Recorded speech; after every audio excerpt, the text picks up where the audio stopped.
ఓం విదురాయ నమః. సమ్మత సమంగళాన సంతు సర్వే జనాః సుఖినో భవంతు.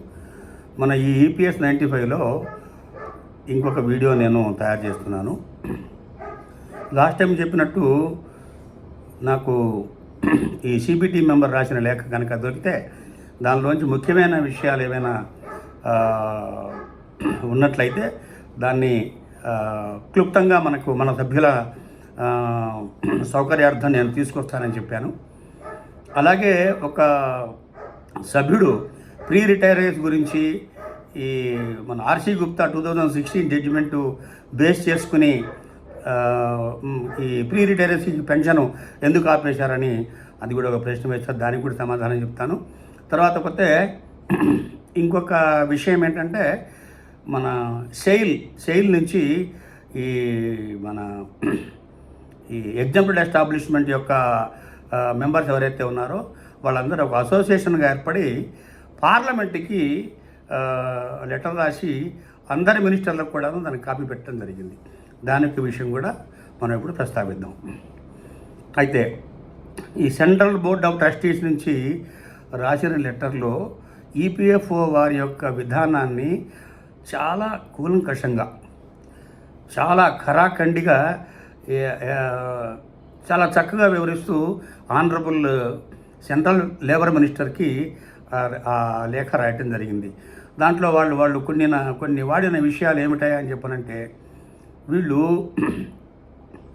They are looking for natural attrition. అంటే ఈ మెంబర్స్ ఎవరైతే ఉన్నారో చాలా సీనియర్ సిటిజన్స్ కాబట్టి న్యాచురల్గా అట్రిషన్ అయిపోతే ఈ మెంబర్స్ యొక్క గొడవ ఏం తేల్చక్కర్లేదు కదా. అంటే ఇంకొక విధంగా చూడాలి అని చెప్పనంటే ఈ యొక్క హయ్యర్ పెన్షన్కి ఎలిజిబుల్ అయిన వ్యక్తులందరూ కూడాను ఎవరైతే సీనియర్ సిటిజన్స్ కనుక మనం ఇలాగా జాప్యం చేసినట్టయితే మెల్లమెల్లగా ఒక్కొక్కరు చనిపోతారు. అంటే ఇంకా కొంచెం కచ్చిగా చెప్పాలి అని చెప్పనంటే వీళ్ళందరి సాగు గురించి వాళ్ళు ఎదురు చూస్తున్నారు అన్నట్లుగా దాన్ని ఇంగ్లీష్ పదంలో రాసి పెట్టారు. తర్వాత ఇంకోటి ఏం వాడారు అని చెప్పారంటే క్లాస్ ఇన్ క్లాస్. అంటే కొంతమంది ఎగ్జాంపుల్ ఎస్టాబ్లిష్మెంట్స్కి ఇచ్చి ఇంకొకరికి ఇవ్వము అనేది ఆ క్లాస్ ఇన్ క్లాస్ విధానాన్ని కూడాను వాళ్ళు తప్పు పట్టారు. ఇంకొకటి సుప్రీంకోర్ట్ ఆఫ్ ఇండియా 4/11/22 చేసిన జడ్జిమెంట్లో ఇటువంటి రూల్స్ కానీ వ్యవహారం కానీ ఏమీ లేవు. ఇంకొక విషయం ఏమన్నారని చెప్పారంటే EPS 95 స్కీమ్ ఏదైతే ఉందో పార్లమెంటు ద్వారా అది చర్చించబడి ఒక చట్టంగా ఏర్పడింది కాబట్టి దానిని సవరించడానికి కానీ దానిని ఇంకొక విధంగా ఇంటర్ప్రెట్ చేయడానికి ఎయిదర్ EPFOకి కానీ ఆ మెంబర్కి కానీ ఆ ట్రస్టుకి కానీ అసలు హక్కే లేదు. తర్వాత పోతే మీ యొక్క ట్రస్ట్ రూల్లో ఈ హయ్యర్ పెన్షన్ కట్టుకోవడానికి ఎలిజిబిలిటీ లేదు అన్న మాట రాయటం అనేది కరెక్ట్ అయిన విషయం కాదు. చెప్తున్నప్పుడు ఈ EPS 95 పార్లమెంట్లో చట్టం చేసి వచ్చింది. దాన్ని ఎవరు ఓవర్ రైడ్ చేసి రాయటానికి వీలు లేదు. అది చట్టానికి లోబడి ఈ సెంట్రల్ గవర్నమెంటు ఈ రూల్స్కి లోబడి ఉంటుంది కాబట్టి ఆ రూల్స్ అన్నీ కూడాను దానికి అనుగుణంగానే ఉండాలి. కానీ ఏ ప్రైవేట్ ట్రస్ట్ రూల్ కూడాను ఓవర్ రైడ్ చేసి ఎటువంటి అడిషనల్ పాయింట్ అందులో రాయడానికి వీలు లేదని చాలా నిర్ద్వందంగా చెప్పారనమాట. కాబట్టి ఈ యాటిట్యూడ్ని హోస్టైల్ యాటిట్యూడ్ అన్న వర్డ్ కూడా ఒకటి ఈ సెంట్రల్ బోర్డ్ ఆఫ్ ట్రస్టీస్ వాడారనమాట. ఇంకొకటి ఏం వాడారని చెప్పనంటే వీళ్ళు చాలా ఈగోతో ప్రవర్తిస్తున్నారని, వీళ్ళ ఈగో హర్ట్ కాకుండా చూసుకుంటున్నారని.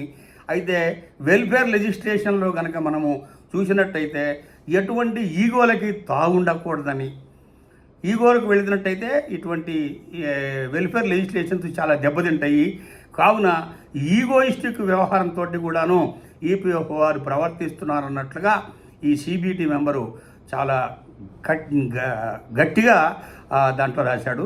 తర్వాత పోతే 18/125 నాడు ఇచ్చిన లెటర్ ఏదైతే ఉందో, ఏదైతే ఈ ట్రస్ట్ రూల్స్లో ఇది ఉంటేనే అది ప్రవర్తిస్తుంది, లేకపోతే లేదంటే ఒక సర్కులర్ వచ్చింది కదా, ఆ సర్కులర్ నల్ అండ్ వాయిడ్ అని చెప్పి Haryana court, Telangana court, Madras high court, దాని తర్వాత పోతే పంజాబ్ హైకోర్టు ఇవన్నీ కూడా క్లియర్గా అది టెనబుల్ కాదు అని కూడా వాళ్ళు జ్యుడిషియరీ కూడా చెప్పారు. కనుక ఇవన్నీ దృష్టిలో పెట్టుకొని ఖచ్చితంగా ఈ ఎగ్జెంప్టెడ్ ఎస్టాబ్లిష్మెంట్స్ ఎవరైతే ఉన్నారో వారందరూ కూడా చనిపోకముందే వారి యొక్క టెన్యూర్లోనే వారికి ఆశాభంగం కలగకుండా ఖచ్చితంగా మీరు న్యాయం చేకూర్చవలసిందని సెంట్రల్ బోర్డ్ ఆఫ్ ట్రస్టీస్ నుంచి ఆయన మన హానరబుల్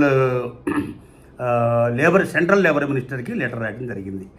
ఇదంతా అయిపోయిన తర్వాత 1 ఏప్రిల్ నాడు ఈ సెయిల్ ఎంప్లాయీస్ ఎవరైతే ఉన్నారో ఈ సెయిల్ ఎంప్లాయీస్ కూడాను ఖచ్చితంగా ఈ పార్లమెంట్లో ఉన్న అందరి మినిస్టర్లకి లెటర్ రాస్తూ పార్లమెంట్ డైరెక్ట్గా రాసేశారు. దానిలో మెయిన్ పాయింట్స్ అన్నీ కూడాను ఈ సెంట్రల్ బోర్డ్ ఆఫ్ ట్రస్టీస్ రాసిన ఈ ట్రస్టీ రాసిన పాయింట్లు ఉన్నాయి కదా, ఈ పాయింట్లు అన్నీ కూడా మళ్ళీ వాళ్ళు దాంట్లో తిరగరాసి, కాబట్టి ఇది చాలా కోర్టులు కూడా చెప్పాయి కాబట్టి అన్ని హైకోర్టులు కూడా టచ్ అయ్యి మళ్ళీ వచ్చి కాదు అనే వరకు కూడా వెయిట్ చేయకుండా జస్టిస్ వాటిగా డిలేడ్ ఈజ్ డినైడ్ అన్న పదాన్ని కూడాను వాళ్ళు దాంట్లో మెన్షన్ చేస్తూ, అంటే 70 ఏళ్ళు పోరాడిన తర్వాత ఆ యొక్క కేసు డినై అయిపోతే దానికి జస్టిస్ రెఫ్యూజ్ చేస్తే అది పరమ చండాలంగా ఉంటుందన్న విషయం కూడాను వాళ్ళు ఇంగ్లీష్లో చాలా మెత్తగా శుతిమెత్తగా రాసి పెట్టారన్నమాట. అయితే ఇప్పుడు దీన్ని ఈపీఎఫ్ఓ వారు ఏ విధంగా తీసుకుంటారు, ఏ విధంగా తీసుకుని ముందుకు వెళ్తారు, లేదా ఈ లెటర్లకు కూడా కౌంటర్ లెటర్లు ఇస్తారా, లేకపోతే వీళ్ళు కూడా ఒక పెద్ద మెమోరాండమ్ ఆఫ్ అపీల్ పెట్టి అందరు మినిస్టర్లకి లేదా సెంట్రల్ బోర్డ్ ఆఫ్ ట్రస్టీస్లో నెక్స్ట్ మీటింగ్ పెట్టినప్పుడు ఇలా మాట్లాడడం తప్పని మాట్లాడతారా, వాళ్ళకి సమాధానం చెప్తారా, దాని గురించి మనం ఖచ్చితంగా వేచి చూడాలి. తర్వాత ఒక ప్రీ రిటైర్మెంట్ గురించి 2016 జడ్జిమెంట్ ప్రకారం పెన్షన్ ఇచ్చి వెనక్కి తీసుకున్నారు కదా, దాని గురించి ఏమిటండి అని అడిగారు. దాని గురించి నేను ఇప్పుడు ఏం చెబుతానని చెప్పి ఇదివరకు కొన్ని వీడియోల్లో కూడా నేను కవర్ చేసి ఉన్నాను. మన నిజంగా మీరు అన్నట్లుగానే ఈ ఆర్సీ గుప్తా జడ్జిమెంట్ ప్రకారం పెన్షన్ ఇచ్చిన మాట వాస్తవం, మళ్ళీ వెనక్కి తీసుకున్న మాట. ఎప్పుడు వెనక్కి తీసుకున్నారు? ఒక 4/11/20 నాడు జడ్జిమెంట్ వచ్చినప్పుడు this scheme will not be eligible for the persons who have retired before 1/9/2014 మాట పెడితే బ్లంట్గా దాన్ని పరిగణలో తీసుకొని అది శాసనం కాబట్టి వాళ్ళకి అనుకూలమైంది కాబట్టి నిజంగా రివర్స్ చేశారు. అయితే 2016 నాటి సిచ్యువేషన్ ఏమిటి? అప్పుడు మీకు 26/6 ఉందా, 26 అవర్ కింద మీరు పెట్టి ఉన్నారా, లేదా ఎప్పుడైనా పెడితే మీకు డినయల్ జరిగిందా అని రకరకాల ప్రశ్నలు వేసి బాధించినప్పుడు కేరళ హైకోర్టు 26/6తో పని లేదు, ఖచ్చితంగా వీళ్ళు యాక్సెప్ట్ చేయండి అని చెప్పంటే వాళ్ళు యాక్సెప్ట్ చేసి పెన్షన్ ఇవ్వడం మొదలుపెట్టారు. ఏనాడైతే 4/11/22 నాడు సుప్రీంకోర్టు వారి జడ్జిమెంట్ వచ్చి those who have retired before 1/9/2014 by making their full and final settlement are not eligible to claim this pension on higher wages. So this is eligible for all the members who are continuing after 1/9/2014 and who have retired after 1/9/2014 and those who have already contributed on higher wages. అంటే 2016లో కూడాను ఆ judgement వచ్చినప్పుడు ఎవరైతే already PF మీద higher wages కట్టున్నారో వాళ్ళకి ఎటువంటి option అవసరం లేదని కూడాను అప్పుడు కేరళ హైకోర్టులో ఒక తీర్పు రావడం జరిగింది. కేరళ హైకోర్టులో చాలా వండర్ఫుల్ తీర్పులు వచ్చాయి దీని గురించి. అన్నీ all in favour of the employees seeking for the higher pension అన్నమాట. అయితే ఇక్కడ ఇన్ని రూల్ కంట్రిబ్యూట్ చేస్తున్నారు కనుక ఈ ఈపీఎఫ్ వారు ఇప్పుడు ఏ విధంగా ముందుకు పోతారనేది మనము కొంతకాలం వేచి చూడవలసిందే. అంత తొందరగా వీళ్ళు ఈ యొక్క దీనికి భయపడతారని నేను అనుకోను. అయితే సుప్రీంకోర్టు వారి యొక్క జడ్జిమెంట్కే వీళ్ళు బేఖాతరుగా ఉన్నారని చెప్పనంటే మరి ఈ సెంట్రల్లో ఏమన్నా స్ట్రాంగ్ ఆర్డినెన్స్ తీసుకొచ్చి ఈ మన ఈపీఎఫ్ఓ మీద పెడతారా, లేకపోతే సెంట్రల్ లేబర్ మినిస్ట్రీ డైరెక్ట్గా దీనికి సోమటగా తీసుకుని అందరినీ సిబిడి మెంబర్ని ఒకసారి పిలిచి ఏమండి దీన్ని సమీకరించి దీని మీద రిపోర్ట్ మాకు పెట్టండి అని అంటారా, లేదా సిఏజీ నుంచి అంటే సెంట్రల్ ఆడిట్ కమిటీ నుంచి ఏదన్నా ఒక గ్రూప్ను పంపించి ఆడిట్ చేసి ఏమండి వీళ్ళు చేస్తున్నది కరెక్టా కాదా, లేదా వాళ్ళ లీగల్ సెల్ నుంచి మనుషులను పంపించి ఏమైనా చేస్తారా లేదా అనేది అన్న కోణంలో కూడాను మనం ఆలోచించవచ్చు. అన్న కోణంలో వెళితే ఏమవుతుంది అనేది తర్వాత మనకి పరిగణనలోకి తీసుకున్న తర్వాత తెలుస్తుంది మనకి.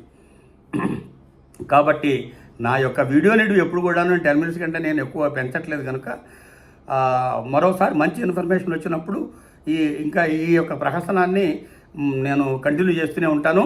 కాబట్టి నా వీడియో వీక్షిస్తున్న అందరికి కూడా నమస్కారాలు చెబుతున్నాను.